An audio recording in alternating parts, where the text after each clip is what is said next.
Summer gets unbearably hot, but most portable coolers are either noisy, bulky, or not just effective at all, so I decided to make my own. The first standout feature is a real centrifugal fan, delivering powerful airflow while staying surprisingly quiet.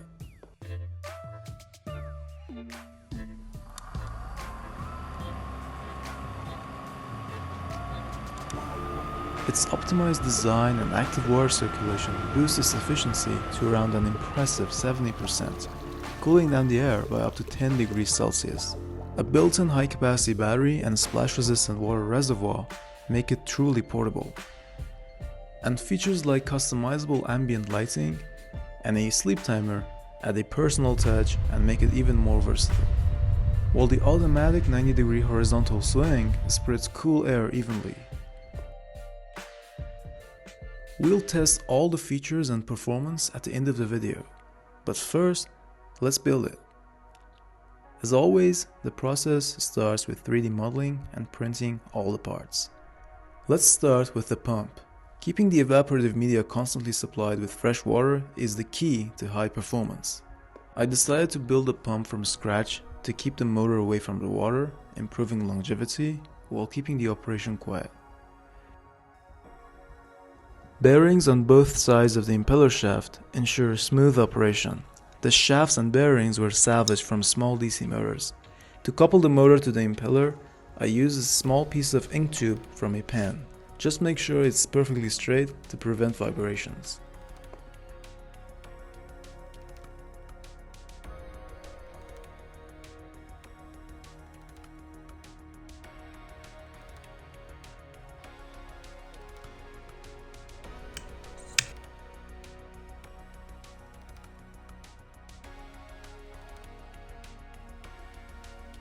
The most important part of this device is the fan. I chose a centrifugal design because it provides smoother operation, higher output at lower RPMs, and stronger static pressure, essential for pulling air through the evaporative media effectively.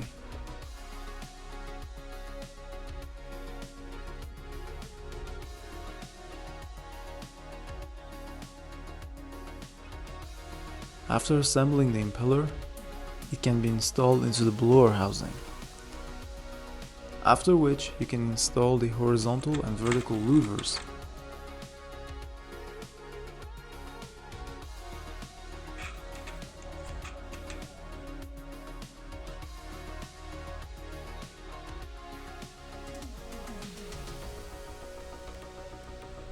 Bearings are also installed and glued in place on either side of the impeller.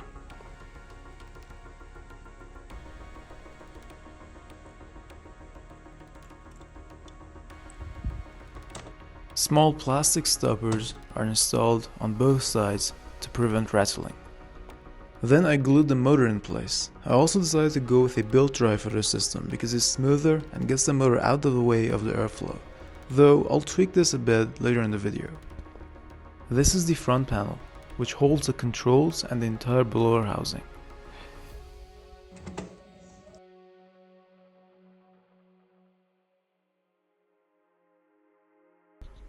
These small arms act as the cranks that pivot the louvers.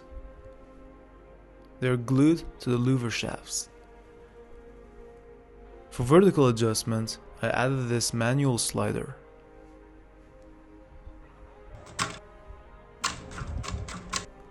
Which is connected to the cranks using this comb structure.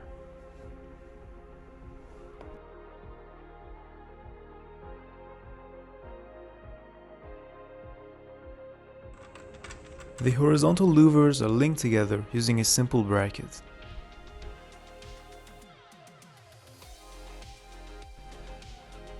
For the water reservoir and the main frame of the device, I also went with 3D printing.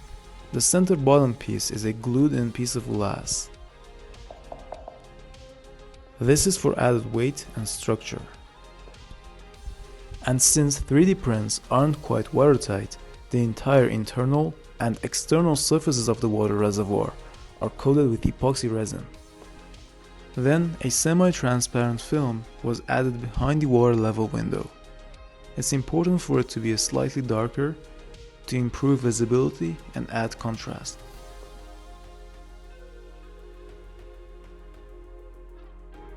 This is the water level arm. It's basically a float on one side and a magnet on the other. As the water level drops, the float lowers and the magnet rises, which will be used for detection later.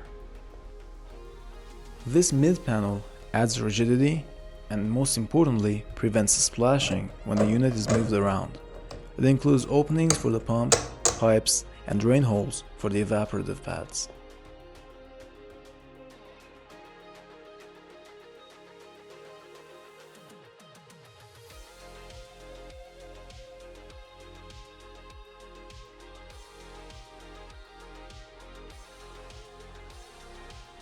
After sealing everything with silicone sealant, I added a tube to the pump's outlet and a hose for refilling, then sealed around them to prevent leaks. Remember when I said I'll make some tweaks to the blower? I actually flipped it upside down relative to the front panel.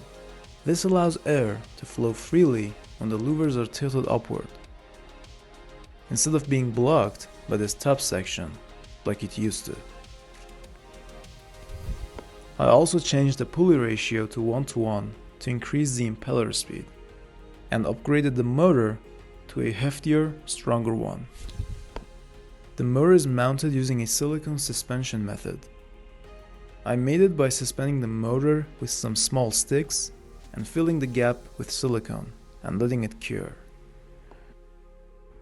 This is the oscillation motor, a small 6-volt 7 RPM gear motor. It's connected to the horizontal louvers through a linkage and an eccentric pin, converting rotary motion into smooth side-to-side movement.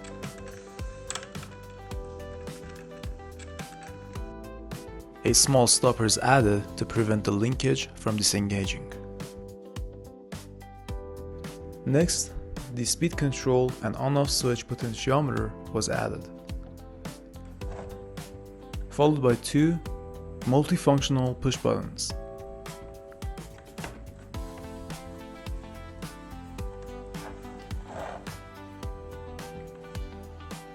The button caps were carefully glued in place.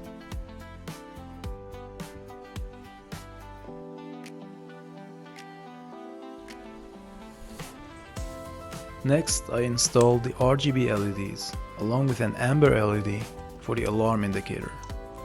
They're wired with a common anode configuration, meaning all the positive terminals are connected together. Then I add extension wires.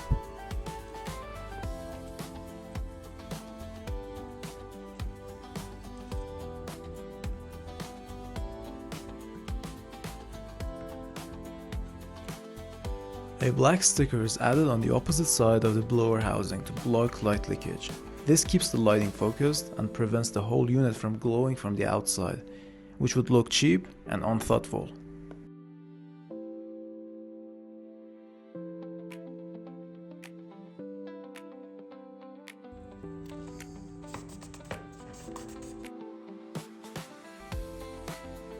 Next, I installed the blower assembly and front panel onto the main frame and housing, using super glue for structural support and silicone sealant to close the gaps between the panels. I completed the water level sensor by adding a small support where the magnet reaches the glass. Then, with the reservoir filled to the desired level for alarm mode, I tested a magnetic switch, also known as a reed switch, in different distances from the magnet to find the exact point where it activated, and then glued it in place. That's the level where the low water alarm will activate. The back panel is simple, with just a switch and a USB-C port. I'll explain the switch at the end of the video. The control board needs to control the fan speed, manage oscillation modes, handle the user interface, control RGB lighting, monitor safety inputs like the water level alarm, and stay power efficient. All of this can be handled by an Arduino Nano. The control board includes charging modules, MOSFETs for the fan and pump, a motor driver for oscillation, LED control transistors, and voltage regulation module. If you want the layout, PCB design, and the schematic of this board, let me know in the comments. The battery pack is soldered to the charging module and glued in place. This is the top panel. It has a built-in water channel with 2 outlets to evenly distribute water across the evaporative pads. It is connected to the tube coming from the pump and then glued in place. The refill funnel is glued to the input hose, and the lid is held in place with magnets. The charging LEDs are also routed through optical fibers to display the status outside the device. The water circulation should now work properly.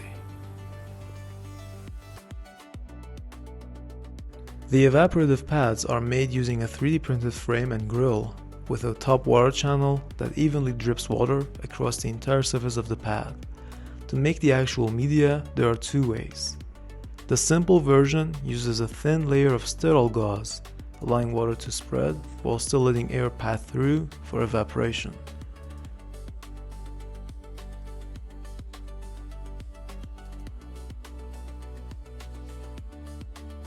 Magnets on the pad and the housing make it easy to attach.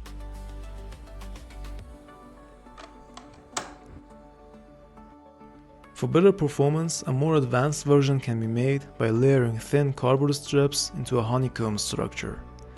The cardboard is treated with isopropyl alcohol, air dried, then cleaned with a vinegar and baking soda solution before use. Glue them together using super glue to make a structure like this. And while we're at it, let's add some device specifications and warning stickers, because why not?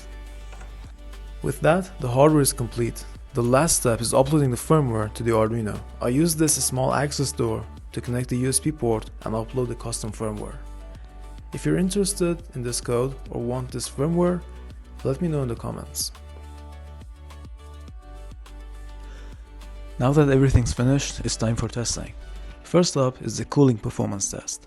I let the cooler and the room reach a stable temperature, then placed a temperature sensor at the air outlet and started the timer. In this test, the room temperature was 28.6 degrees Celsius with 47% relative humidity. I'll let the footage play uninterrupted so you can see the cooling performance in real time.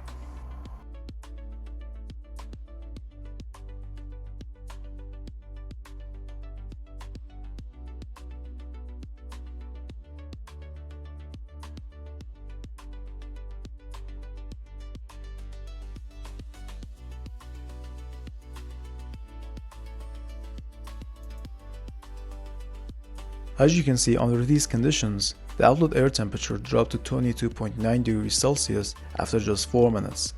To see how that translates into real-world performance, we can compare it to the wet bulb temperature, which is the theoretical maximum cooling that can be achieved through evaporation. By entering the test conditions into an online calculator, we can get an efficiency rating. The cooler achieved 69.4% efficiency, meaning it reached nearly 70% of the maximum possible evaporative cooling. I then took the results I got and asked ChatGPT how good that actually is. At first, it described the results as decent, which honestly left me a little disappointed. But it also pointed out that this level of performance is comparable to those of full-size residential evaporative coolers, as you can see here. When I mentioned that this was achieved by a DIY desktop cooler, the response changed quite a bit. It noted that most desktop units typically achieve only 40 to 55% efficiency, making the results of our DIY unit genuinely impressive. I'm really happy with how it turned out, and it can be further improved by optimizing the pads. The next test is noise. I placed a microphone with neutral gain 30 cm or 11.8 inches in front of the cooler and positioned a sound level meter next to it so you can see the readings. At the lowest fan speed, the cooler measured 35 decibels, just 5 decibels above the ambient noise, making it extremely quiet. At medium speed, it reached 41 decibels, and at full speed, 47 decibels. Overall, these are excellent results. For comparison, most desktop fans typically operate between 45 and 60 decibels. making this device suitable for workplaces or even when you're sleeping. Now let's go over the features. When the water level gets low, the cooler gives both visual and audible alerts. The LEDs flash while the fan motor produces short chirps as an alarm. Refueling is easy through the top fill port, and the water level can be checked at a glance through the viewing window. The two direction buttons control the oscillation. A short press moves the louvers left or right in steps, while holding either button enables continuous oscillation.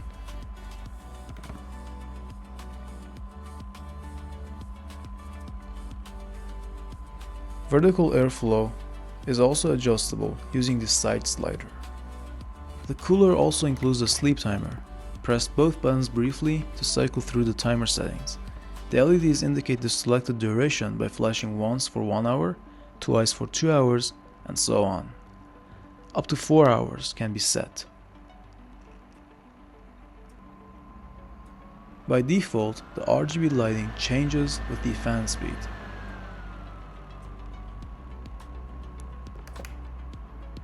But by holding both buttons, you can switch to ambient mode, where you can choose from 16 fixed LED colors.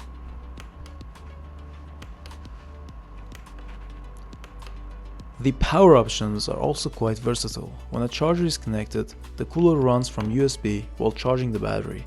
Flip the switch to USB power mode and the unit runs directly from USB without charging or discharging the battery. And that's it for this project. I hope you enjoyed the build. If you did, don't forget to like, share and subscribe. Feel free to leave a comment below and I'll see you in the next one.